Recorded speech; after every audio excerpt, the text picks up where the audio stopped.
ফের রায়গঞ্জ ব্লকের ৯ নম্বর গৌরী পঞ্চায়েতের তৃণমূল প্রধানের স্বামীকে হেনস্থার অভিযোগ উঠল দুষ্কৃতীদের বিরুদ্ধে। ঘটনাকে কেন্দ্র করে আজ নতুন করে চাঞ্চল্য ছড়ায় ওই এলাকায়। আজ এই ঘটনাটি ঘটেছে গৌরী পঞ্চায়েতের অন্তর্গত দেবীতলা এলাকায়। প্রসঙ্গত, গতকালও চূড়ান্ত হেনস্থা এবং প্রাণে মারার হুমকি দেওয়ার অভিযোগ তুলে দুষ্কৃতীদের বিরুদ্ধে রায়গঞ্জ থানায় লিখিতভাবে অভিযোগ দায়ের করেন তৃণমূল প্রধান সীমা মণ্ডল এবং তার স্বামী রাঙ্গু মণ্ডল। তাদের বাড়িতে বোমাও মারা হয় বলে অভিযোগ।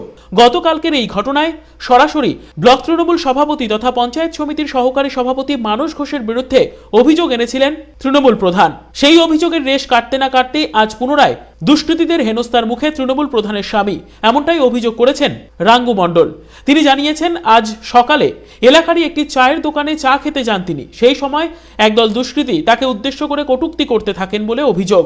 পরবর্তীতে সেখান থেকে অন্যত্র সরে যাওয়ার পর দুষ্কৃতীরাও তার পিছু নেয়। সেখানেও তাকে উদ্দেশ্য করে কটূক্তি করা হয়। এরপর তাকে এবং তার পরিবারের লোকজনদের প্রাণে মারার হুমকি দেওয়া হয় বলে অভিযোগ প্রধানের স্বামীর। ঘটনার প্রতিবাদ জানান তিনি।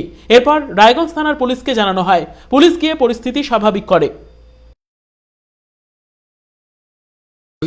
হ্যাঁ, আমি প্রধানের হাজবেন্ড, ইটালের রাঙ্গু মণ্ডল আমার নাম।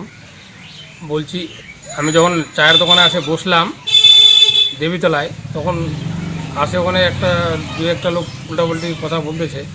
আমি আবার ওখান থেকে চায়ের দোকান থেকে সরে গেলাম, আবার যাই বসলাম শঙ্করের দোকানে, পানের দোকান। যাই বসে আমি ওখানে গল্প সল্প করতেছি। তারপরে দেখছি ওইখানে যাই 2-3 জন দুষ্কৃতী মানে নানা রকমের ভাষা বলছে। আমি আবার ওখান থেকে জোরে একটা চায়ের দোকানে যাই বসলাম। বসে দেখছি আমার ভাইকে নানা রকমের উল্টাউল্টি ভাষা বলতেছে। আমার নামে মানে মারে দেবো, কাটে দেবো, এরকম এরকম ভাষা বলতেছে। তখন আমি বললাম, ভাই আমি তো ওই দিন তৃণমূলের প্রচার করতেছিলাম, তোরা অন্য কেন ভাষা বলছিস, খারাপ কথা, এগুলো তো গণ্ডগোল আসিস। ঠিক বলছে, কোনো গণ্ডগোল না, একদম কোনো কথা হবে না। প্রধান আছিস কী আছিস, এগুলো কোনো চলবে না, একদম মেরে ঘুরিয়ে দেবো।